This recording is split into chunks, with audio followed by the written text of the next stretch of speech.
Starlight கிட்ட அவங்க கூட வேலை செய்யறவங்க சொல்றாங்க, இது மாதிரி ஒருத்தவங்களை காப்பாத்தி நம்மளால ஸ்டெல்லா ஸ்டாரை கலெக்ட் பண்ண முடியும். இதே மாதிரி நம்ம பண்ணி மொத்தத்தையும் வாங்கிடலாமா? அதுக்கு டாய்லெட்டும் இல்ல.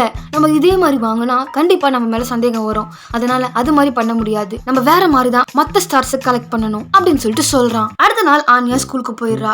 இவ்வளவு சீக்கிரம் யாருமே அவங்களுடைய முதல் ஸ்டெல்லா ஸ்டாரை வாங்கினது இல்ல. இவதான் வாங்கியிருக்கா, அதுவும் ஒரு பையனை காப்பாத்தி வாங்கியிருக்கா அப்படின்னு சொல்லிட்டு செம்ம ஃபேமஸ் ஆயிடுறா. ஆன்யாவும் மத்தவங்க கிட்ட செம்ம கெத்து காட்டிக்கிட்டு இருக்கா. பெக்கி கிட்ட இனிமேல் நீ என்ன ஆன்யான்னு கூப்பிடக்கூடாது, ஸ்டார்லைட் ஆன்யான்னு கூப்பிடணும் அப்படின்னு சொல்லிட்டு செம்ம சீன் போட்டுக்கிட்டு இருக்கா. அதுக்கு பெக்கியும் சரி ஆன்யா அப்படின்னு சொல்லிட்டு அவ போக்குலயே போறா. அப்ப பெக்கி சொல்றா, இங்க பாரு ஆன்யா, நீ நம்ம ஸ்கூல்ல செம்ம ஃபேமஸ் ஆயிட்ட, அதனால உன்கிட்ட பழகணும்னு சொல்லிட்டு நிறைய பசங்க ட்ரை பண்ணுவாங்க. இதுகிட்ட ஆன்யாவோ இமேஜினேஷன்லயே டிஎம்என் கிட்ட பேசுற மாதிரி நினைச்சுக்கிறா.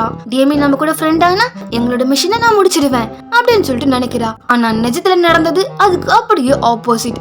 டிஎம்என் கிட்ட வந்து, இங்க பாரு, நீ ஒரு ஸ்டார் எடுத்துட்டேன்னு சொல்லிட்டு ஓவரா ஆடிக்கிட்டு இருக்காத, உன் சீன்லாம் என்கிட்ட எடுபடாது, புரியுதா?